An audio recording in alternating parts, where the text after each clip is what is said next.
എല്ലാവർക്കും സ്വാഗതം. ഈ റിവ്യൂ ഇഷ്ടപ്പെടുവാണെങ്കിൽ ഒന്ന് ലൈക്ക് ചെയ്തും സബ്സ്ക്രൈബ് ചെയ്തും സപ്പോർട്ട് ചെയ്യണേ. അപ്പോൾ അനി നന്ദുവിനെ വിളിച്ചുകൊണ്ടിരിക്കുമ്പോഴാണ് റൂമിലേക്ക് അവന്തിക വരുന്നത്. അവന്തികയെ കാണുന്നത് അനി ഫോൺ കട്ട് ചെയ്യും. അന്നേരം അവന്തിക വന്നിട്ട് ദേഷ്യപ്പെട്ട് ചോദിക്കുന്നുണ്ട്, ആരെയാണ് വിളിച്ചുകൊണ്ടിരുന്നത്, ആ നന്ദുവിനെയാണോ എന്ന്. എനിക്ക് ഈ സംസാരമൊക്കെ കേൾക്കുമ്പം സെയിം അനാമിക പെരുമാറിയതുപോലെ തന്നെ തോന്നും.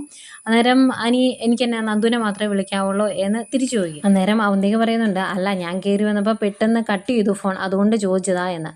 അന്നേരം ദേഷ്യത്തോടെ നിനക്കിപ്പോൾ എന്താ വേണ്ടത് എന്ന് അനി ചോദിക്കുമ്പോൾ അവന്തിക പറയുവാണ്, എനിക്ക് കുറച്ച് നേരം അനിയേട്ടൻ്റെ കൂടെ ഇരുന്ന് സംസാരിക്കണമെന്ന്.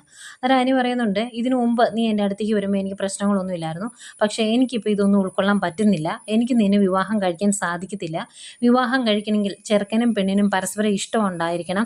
അങ്ങനെയാണെങ്കിൽ ആ ദാമ്പത്യം മുന്നോട്ട് പോവുള്ളൂ. ഇതിനു മുമ്പ് അനാമികയെ വിവാഹം കഴിച്ചപ്പോൾ ഉണ്ടായ പ്രശ്നങ്ങളൊക്കെ എനിക്ക് നന്നായിട്ട് അറിയാവുന്നതാണ്. അതുകൊണ്ട് എന്നെക്കൊണ്ട് സാധിക്കില്ല എന്ന് തന്നെ അനി പറയുന്നു. പക്ഷേ അവന്തിക പിന്നെയും എന്താ അനിയേട്ടാ എന്നെ ഒഴിവാക്കുന്നത്, എനിക്ക് അനിയേട്ടനോട് ഒരു ഇഷ്ടം തോന്നിപ്പോയത് എൻ്റെ തെറ്റാണോ എന്നൊക്കെ ചോദിക്കുന്നു. അന്നേരം അനി പറയുന്നുണ്ട്, നിനക്ക് നവീൻ്റെ വിവാഹാലോചന വന്നു, എന്നിട്ട് അത് മുടങ്ങിപ്പോയി. അന്നേരം അതിനേക്കാൾ നല്ലൊരാളെ വേണം എന്ന്, അല്ലെങ്കിൽ അതിനേക്കാൾ നല്ലൊരു വീട്ടിൽ നിന്ന് നിനക്ക് വിവാഹം കഴിക്കണമെന്ന് നിനക്കൊരു വാശി തോന്നി, അതിൻ്റെ പേരിലല്ലേ നീ എന്നെ സെലക്ട് ചെയ്തത്, അല്ലാതെ ഇതിനു മുമ്പ് നീ ഇങ്ങനൊരു കാര്യം എന്നോട് പറഞ്ഞിട്ടില്ലല്ലോ എന്ന് പറയുമ്പം അവന്തിക പറയുവാണ്, അതുമാത്രമൊന്നുമല്ല, എനിക്ക് ഈ വീട് വിട്ടു പോകാൻ കഴിയുകയില്ല, അതുകൊണ്ടാണ് ഞാൻ ഇങ്ങനൊരു ഡിസിഷൻ എടുത്തത്. അനിയേട്ടൻ എന്നെ നിരാശപ്പെടുത്തരുത് എന്ന് പറയുമ്പോഴും അനി പറയുന്നുണ്ട്, എന്നെക്കൊണ്ട് ഇതൊന്നും സാധിക്കുന്ന കാര്യമല്ല, നീ പറഞ്ഞാൽ അങ്ങ് മനസ്സിലാക്കുക എന്ന്. ലാസ്റ്റ് അവിടുന്ന് ദേഷ്യപ്പെട്ടാണ് അവന്തിക ഇറങ്ങി പോരുന്നത്. അവിടുന്ന് ഇറങ്ങി പോരുന്ന അവന്തിക നേരെ കനകയെ വിളിക്കും. എന്നിട്ട് കനകയോട് കാര്യങ്ങളൊക്കെ പറയുന്നുണ്ട്. എൻ്റെ വിവാഹം ഉറപ്പിച്ചു അനിയേട്ടനുമായിട്ട്, പക്ഷേ എനിക്ക് ഭയങ്കര ടെൻഷനാണ്.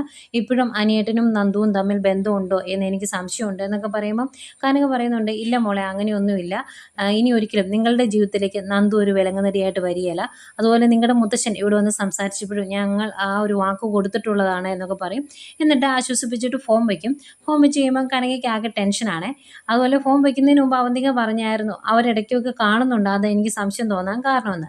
അന്നേരം കനക പറയും, അവർ ഫ്രണ്ട്സ് അല്ലേ, ഇടയ്ക്ക് കാണുമ്പം ഒന്ന് മിണ്ടും സംസാരിക്കുകയൊക്കെ ചെയ്യും, അല്ലാതെ വേറെ ഒന്നും ഇല്ലയെന്നും പറയുന്നുണ്ടായിരുന്നു. പക്ഷേ അവന്തികയോട് അങ്ങനെ പറഞ്ഞാലും കനകയ്ക്ക് ആകെ ടെൻഷനാണ്. അപ്പോൾ കനക ഇതെല്ലാം ഗോവിന്ദനോട് പറയുന്നു. എന്നിട്ട് ഗോവിന്ദനോട് പറയുന്നുണ്ട്, അവളുടെ ഭാഗത്ത് തെറ്റൊന്നും കാണില്ലായിരിക്കും, എങ്കിലും അവളെ ഒന്ന് ഉപദേശിക്കണമെന്ന്. അന്നേരം ഗോവിന്ദനും പറയുന്നുണ്ട്, അവരുടെ വിവാഹം ഉറപ്പിച്ച സ്ഥിതിക്ക് ആ പെൺകുട്ടിക്ക് ടെൻഷൻ ഉണ്ടാവും, അതുകൊണ്ട് വിളിച്ച് പറഞ്ഞതേ ഉള്ളൂ, അല്ലാതെ നന്ദു തെറ്റ് ചെയ്ത് കാണില്ല എന്നാണ് ഗോവിന്ദനും പറയുന്നത്. പിന്നീട് അഭിയാണ് കാണിക്കുന്നത്. അഭി അനന്തപുരിയിൽ എന്തൊക്കെയോ രഹസ്യങ്ങൾ ചോർത്തി കൊടുക്കുന്നു. എന്നിട്ട് പറയുന്നുണ്ട്, ഞാൻ ഇതെല്ലാം ചോർത്തി തന്നത് നമുക്ക് ആ കാര്യങ്ങൾ എത്രയും പെട്ടെന്ന് നടപ്പിലാക്കാൻ വേണ്ടിയാണ്, അതിന് ഇനി താമസമൊന്നും വേണ്ട എന്നൊക്കെ പറയുന്നു. ഇതെല്ലാം അവിടെ നിന്ന് നവ്യ കേൾക്കുന്നുണ്ട്. അന്നേരം നവ്യയ്ക്ക് ആകെ ടെൻഷനായി. നവ്യ റൂമിലേക്ക് പോകുന്നു. അത് കഴിഞ്ഞ് അഭി റൂമിൽ വന്നു കഴിയുമ്പം അഭിയെ ഒന്ന് ചൊടിപ്പിച്ചിട്ടുണ്ടെങ്കിൽ, അവനെ ഒന്ന് പ്രകോപിപ്പിച്ചിട്ടുണ്ടെങ്കിൽ അവൻ്റെ മനസ്സിലെ അറിയാൻ പറ്റുമല്ലോ. അതുകൊണ്ട് തന്നെ നവ്യ പറയുവാണ്, എടാ ഇപ്പം നടന്ന കാര്യങ്ങളൊക്കെ നീ ഒന്ന് ഓർത്ത് നോക്കി, നിന്നെ ഇവിടെ നിന്ന് നന്ദു പിടിച്ചുകൊണ്ട് പോയി ജയിലിലിട്ട് ഇടിച്ചു. അതൊന്നും പോരാഞ്ഞിട്ട് നമ്മൾ എയിൻ ജ്വല്ലറിയിൽ ജോലി ചെയ്യാതിരിക്കാൻ വേണ്ടി അവൾക്ക് ചെയ്യാൻ പറ്റുന്നതെല്ലാം അവൾ ചെയ്തു. ഇപ്പം എയിൻ ജ്വല്ലറിയിലെ ഡേവിഡ് സാറിനെ പോലും അവൾ പിടിച്ചുകൊണ്ട് പോയി ലോക്കപ്പിലിട്ടേക്കുവാണ്.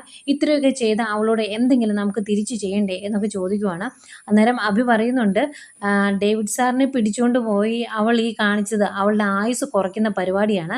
ഇനി അവൾക്ക് എന്താണ് സംഭവിക്കാൻ പോകുന്നത് എന്ന് നീ നോക്കിയിരുന്നു, മിക്കവാറും അവളുടെ ആയുസ് തീരുന്ന പരിപാടി അവൾ ചെയ്തത് എന്നൊക്കെ പറയുമ്പം ഇങ്ങനെ ആലോചിച്ച് നിൽക്കുക നവ്യ. അന്നേരം അഭി ചോദിക്കും, നിനക്ക് എന്തെങ്കിലും വിഷമം ഉണ്ടോയെന്ന്. അന്നേരം എനിക്ക് ഒരു വിഷമവും ഇല്ല, ഞാൻ പറഞ്ഞല്ലോ എൻ്റെ ജീവിതത്തെപ്പറ്റി ചിന്തിക്കാത്ത അവളെ ഞാൻ എൻ്റെ അനീതിയായിട്ട് കണ്ടിട്ടില്ല.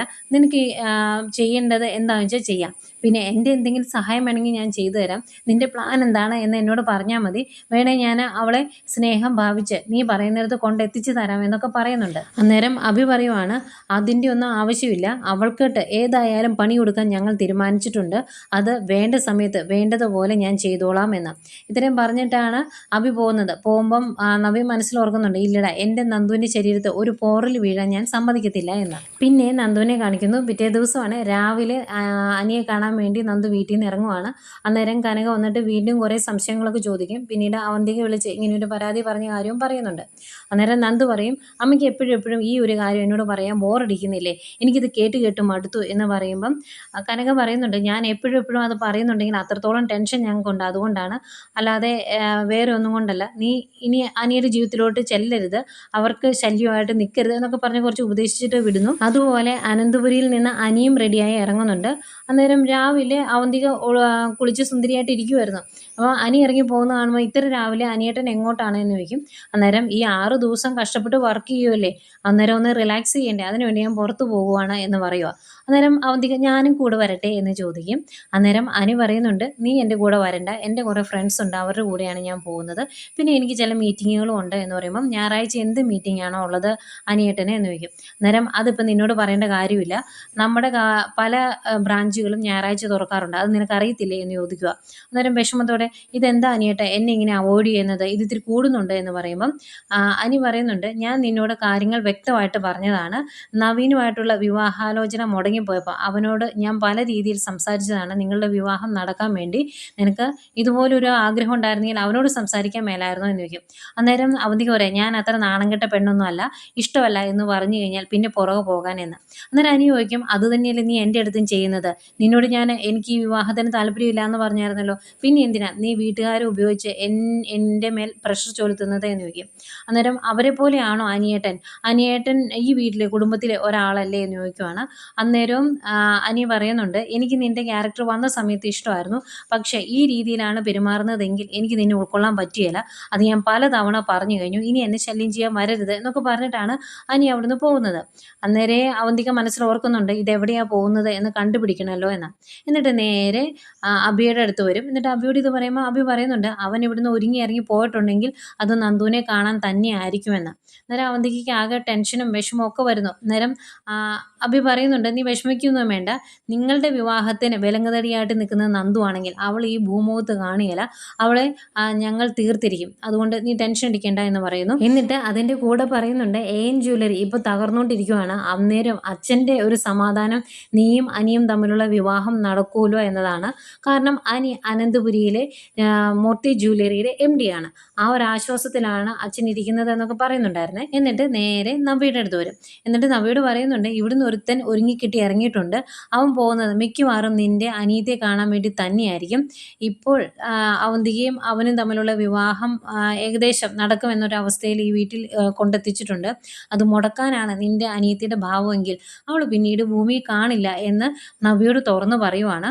അന്നേരം നവ്യ പറയുന്നുണ്ട്, ഇനി ഇതിന് എനിക്കിപ്പോൾ എന്ത് ചെയ്യാൻ പറ്റും, അവൾ തെറ്റ് ചെയ്യുന്നുണ്ടെങ്കിൽ നിനക്ക് എന്താണ് ചെയ്യാൻ പറ്റുന്നത് എന്ന് വെച്ചാൽ നീ ചെയ്യണം എന്ന് നവ്യ പറഞ്ഞു കഴിയുമ്പം അഭി പറയുന്നുണ്ട്, AN ജ്വല്ലറി തകർന്നുകൊണ്ടിരിക്കുകയാണ്, ഇപ്പം ഞങ്ങൾക്കുള്ള ഏക ആശ്വാസം അനി അവന്തിയെ വിവാഹം കഴിക്കൂലോ എന്നതാണ്. അങ്ങനെയെങ്കിലും ഞങ്ങളുടെ തട്ടുകേട് ഞങ്ങൾക്ക് ഒന്ന് നികത്തിയെടുക്കണം, അതിന് അനിയും അവന്തിയും തമ്മിലുള്ള വിവാഹം നടക്കണം, അതിന് തടസ്സമായിട്ട് നിൽക്കുന്ന നിൻ്റെ അനിയത്തി ചിലപ്പം ഈ ഭൂമിയിൽ ഇനി കാണുകയില്ല, ഇതാണ് അവളുടെയൊക്കെ പെരുമാറ്റ രീതിയെങ്കിൽ നീ നിൻ്റെ വീട്ടുകാരെ മറക്കുന്നതാണ് നല്ലത് എന്നൊക്കെ പറയുമ്പോൾ അഭിക്ക് സംശയം തോന്നാതിരിക്കാൻ വേണ്ടി നവ്യ പറയുന്നുണ്ട്, അതെന്താണെന്ന് വെച്ചാൽ നീ ചെയ്തോ, നീ കഴിഞ്ഞ് എനിക്ക് ആരും ഉള്ളൂ എന്ന്. അന്നേരം അഭി പറയുന്നുണ്ട്, ഇതെൻ്റെ മാത്രം തീരുമാനമല്ല, AN ജ്വല്ലറിയിലെ ഡേവിഡ് സാറും അതുപോലെ അതിന് മുകളിലുള്ള മാനേജ്മെൻറ്റും എല്ലാവരും കൂടി എടുത്ത തീരുമാനമാണ് എന്ന് പറയുമ്പം നവ്യ മനസ്സിൽ ഓർക്കുന്നുണ്ട്, ആ മാനേജ്മെൻറ്റിലുള്ള ആൾ ആരാണ് എന്നാണ് എനിക്ക് അറിയേണ്ടത് എന്ന്. അത് കഴിഞ്ഞ് ഒരു പ്രശ്നവും ഇല്ല, നിനക്ക് ഇഷ്ടമുള്ളതുപോലെ എന്നാ വെച്ചാൽ ചെയ്തു എന്നുള്ള രീതിയിൽ നവ്യ സംസാരിക്കുന്നു.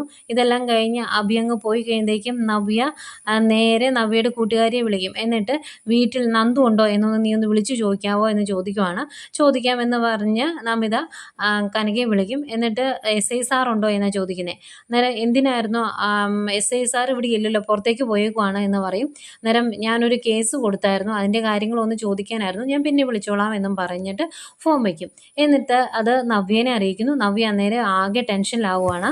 അത് കഴിഞ്ഞ് നവ്യ ഓടി വന്ന് ടെറസിൽ വന്ന് താഴേക്ക് നോക്കുമ്പം അനി വണ്ടിയിൽ കയറി പോകുന്നത് കാണും. അന്നേരം നവ്യയ്ക്ക് ആകെ ടെൻഷനായി. നവ്യ നേരെ പിന്നെയും നവ്യയെ വിളിക്കും. എന്നിട്ട് പറയുന്നുണ്ട്, എടി അനി ഇവിടുന്ന് പുറത്തേക്ക് പോയിട്ടുണ്ട്, മിക്കവാറും നന്ദുവിനെ കാണാനായിരിക്കും, വീട്ടിൽ നന്ദു പറഞ്ഞത് കളവായിരിക്കും, അതുകൊണ്ട് നീ നന്ദുവിനെ ഒന്ന് ഫോളോ ചെയ്യാവോ, അവരെങ്ങോട്ടാണ് പോകുന്നത് എന്നൊക്കെ ഒന്ന് നോക്കാവോ എന്ന് ചോദിക്കും. നോക്കാം എന്ന് പറഞ്ഞിട്ട് നമിതയും ഫോൺ കട്ട് ചെയ്യുന്നു. ആകെ ടെൻഷനിലാണ് നവ്യ. പിന്നെ അനിയും നന്ദുവും കൂടെ കാണുന്നതാണ് കേട്ടോ കാണിക്കുന്നത്. ഈ പ്രാവശ്യം വേറെ തടസ്സങ്ങളൊന്നും ഉണ്ടായില്ല, രണ്ടുപേരുടെ കണ്ടുമുട്ടുന്നു, ഭയങ്കര സന്തോഷമാണ്. കാറിൽ കറങ്ങാൻ പോകാം എന്ന് പറയുമ്പോൾ അനി പറയും, അതിൻ്റെ ആവശ്യമില്ല, സ്കൂട്ടറിൽ പോകുന്നതാണ് എനിക്ക് കുറച്ചുകൂടി ഇഷ്ടമെന്ന്. എന്നിട്ട് രണ്ടുപേരുടെ സ്കൂട്ടറിലാണ് കറങ്ങാൻ പോകുന്നത്. ഇതിനിടയ്ക്ക് നിവിൻ വിളിക്കുന്നുണ്ട്. നിവിൻ്റെ ഫോൺ എടുക്കാൻ അനി സമ്മതിക്കുന്നില്ല. ഇന്നത്തെ ദിവസം അവൻ്റെ കോൾ എടുക്കണ്ട എന്ന് തന്നെ പറയുന്നു. നന്ദുവിന് ചെറിയ വിഷമമാവുന്നുണ്ട്, നവീനേട്ട് നമുക്ക് വേണ്ടി എല്ലാം ചെയ്തു തരുന്നില്ലടാ എന്നൊക്കെ ചോദിക്കും. പക്ഷേ ഇന്ന് എടുക്കണ്ട എന്ന് തന്നെ അനി പറയുന്നു. അത് കഴിഞ്ഞ് അവർ അവിടെ ഇവിടേക്ക് ഒന്ന് കറങ്ങി നടക്കുന്നുണ്ട്. ഇടയ്ക്ക് അവന്തിക്ക് വിളിച്ച് ഇങ്ങനെ ഒരു പരാതി പറഞ്ഞ കാര്യം പറയുമ്പം അനി പറയുന്നുണ്ട്, അവളുടെ സ്വഭാവം സ്വഭാവം എനിക്ക് തീരെ ഇഷ്ടപ്പെടുന്നില്ല. പിന്നെ അഭിയുടെയും ജലജ അപ്പച്ചിയുടെയും മോളല്ലേ, അതിൻ്റെ ഒരു സ്വഭാവമാണ് അവൾ കാണുമല്ലോ. ഏതായാലും ഇനി നിന്നെ നഷ്ടപ്പെടുത്താൻ ഞാൻ തയ്യാറല്ല. പണ്ട് നീ എൻ്റെ കയ്യിൽ നിന്ന് വഴുതിപ്പോയി, അതിൻ്റെ പേരിൽ ഞാൻ ഒരുപാട് അനുഭവിച്ചു. ഇനി എന്ത് സംഭവിച്ചാലും നിന്നെ ഞാൻ വിട്ടുകൊടുക്കില്ല എന്ന് തന്നെ അനി പറയുന്നു. പിന്നെ കറക്കമൊക്കെ കഴിഞ്ഞ് അവർ തിരിച്ചു വരുന്നു. അതിനുശേഷവും രണ്ടുപേർക്കൂടെ പിരിഞ്ഞു പോകാൻ ഒരു മടിയാണ്. പിന്നെയും സംസാരിച്ച് നിൽക്കുവാണ്. ലാസ്റ്റ് നന്ദു പോവുകയാണ് എന്ന് പറയും. പോയിട്ട് വീട്ടിൽ ചെല്ലുന്നത് ഫോൺ വിളിക്കുകയൊന്നുമില്ല, പയ്യെ വിളിക്കുള്ളൂ എന്നൊക്കെ പറഞ്ഞിട്ടാണ് ഇവിടുന്ന് പോകുന്നത്. പോകുന്ന വഴിക്ക് നന്ദുവിനെ കുറച്ച് ഗുണ്ടകൾ ആക്രമിക്കുവാണ്. ആദ്യമൊക്കെ നന്ദു അടിച്ചു നിൽക്കും. പക്ഷേ തലക്കിട്ട് ഒരു വടി വെച്ച് അടി കൊടുത്തു കഴിയുമ്പോഴേക്കും നന്ദുവിൻ്റെ ബോധം പോകും. നന്ദുവിനെ അവരെല്ലാവരും വലിച്ച് വണ്ടിയിലിട്ട് കൊണ്ടുപോവാണ്. ഇത് നമിത കാണുന്നുണ്ട്. നമിത അത് അന്നേരം തന്നെ ആദർശിൻ്റെ മെസ്സേജ് അയക്കും. ആദർശ് ടെൻഷനോടെ വീട്ടിൽ നിന്ന് ഇറങ്ങി വരുമ്പം നയനി ചോദിക്കും, ആദർശേട്ടാ എവിടെ പോകുവാണ് എന്ന്. അന്നേരം ഞാൻ ഒരു സ്ഥലം വരെ പോവുകയാണ്, വേണ്ടപ്പെട്ട ആർക്കും ഒന്നും സംഭവിക്കരുത് എന്ന് നീ ഒന്ന് പ്രാർത്ഥിക്കുക, ബാക്കിയെല്ലാം ഞാൻ വന്നിട്ട് പറയാമെന്നാണ് ആദർശ് പറയുന്നത്. അതുപോലെ ആദർശ് അവിടുന്ന് പോന്നു കഴിയുമ്പം നയനയ്ക്കാകെ ടെൻഷൻ. നയന വീട്ടിലോട്ട് വിളിച്ചാലോ എന്നൊക്കെ ആലോചിക്കുന്നുണ്ട്. പക്ഷേ ഇനി വീട്ടിലുള്ളവർക്കൂടെ ടെൻഷൻ കൊടുക്കണ്ടല്ലോ എന്നോർത്ത് അത് വേണ്ടാന്ന് വെക്കുന്നു. അതുപോലെ നവ്യയും ആകെ ടെൻഷനിലാണ്. നവ്യ നമിതയെ വന്ന് കാണുന്നുണ്ട്. എന്നിട്ട് ടെൻഷനോടെ പറയുന്നുണ്ട്, എൻ്റെ നന്ദുവിനൊന്നും സംഭവിക്കാതിരുന്നാൽ മതിയായിരുന്നു.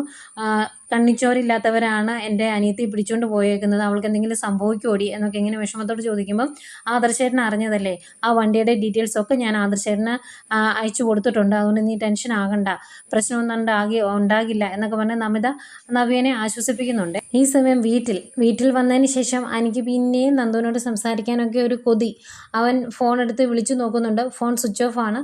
കുറേ നേരം വിളിച്ചു നോക്കും. എന്നിട്ടും കിട്ടാതെയാകുമ്പം വോയിസ് മെസ്സേജ് ഇടുക, നന്ദു നീ ഫോൺ സ്വിച്ച് ഓൺ ചെയ്ത് കഴിയുമ്പോൾ എന്നെ ഒന്ന് വിളിക്കണം കേട്ടോ എന്ന്. ഇതിനിടയ്ക്ക് നമ്മുടെ നന്ദുവിനെ കാണിക്കുന്നു. നന്ദുവിൻ്റെ നെറ്റിയിൽ ചോരയൊക്കെ വരുന്നുണ്ട്, ബോധം കെട്ട് കിടക്കുവാണ്. കുറേ കഴിഞ്ഞ് ബോധം വരുമ്പം എസ്.ഐ മാഡത്തിന് ബോധം വന്നോ എന്നിങ്ങനെ ചോദിച്ച് ഗുണ്ടകളിൽ ഒരാൾ നാഗേന്ദ്രനെ വിളിക്കുവാണ്. സാർ അവൾക്ക് ബോധം വന്നു എന്ന് പറയുമ്പം ഫോൺ അവളുടെ ചെവിയിൽ വെച്ച് കൊടുക്കാൻ പറയുന്നു. ഫോൺ ചെവിയിൽ വെച്ച് കൊടുത്തു കഴിയുമ്പം നാഗേന്ദ്രൻ പറയുന്നുണ്ട്, മോളെ നിനക്ക് എന്നെ പരിചയമൊന്നുമില്ല, പക്ഷേ നീ ഞങ്ങളുടെ കമ്പനി തകർക്കാൻ വേണ്ടി ഒരുപാട് കാര്യങ്ങൾ ചെയ്തു. നീ ഞങ്ങൾക്ക് നിത്യമായിട്ട് ഒരു ശല്യമാണ്. അതുകൂടാതെ വേറെയും തെറ്റുകൾ നീ ചെയ്തു. അതുകൊണ്ട് നിന്നെ ഞാൻ കാലുപുരിക്ക് അയക്കാൻ തീരുമാനിച്ചു എന്ന് പറയുമ്പോൾ നീ ആരാടാ എന്ന് ചോദിക്കും നന്ദു. അന്നേരം ഞാൻ പറഞ്ഞല്ലോ ജീവൻ എടുക്കുന്ന ആളാരാ, കാലൻ, എൻ്റെ കിങ്കരന്മാരാ നിൻ്റെ ചുറ്റും നിൽക്കുന്നത് എന്ന് പറയും.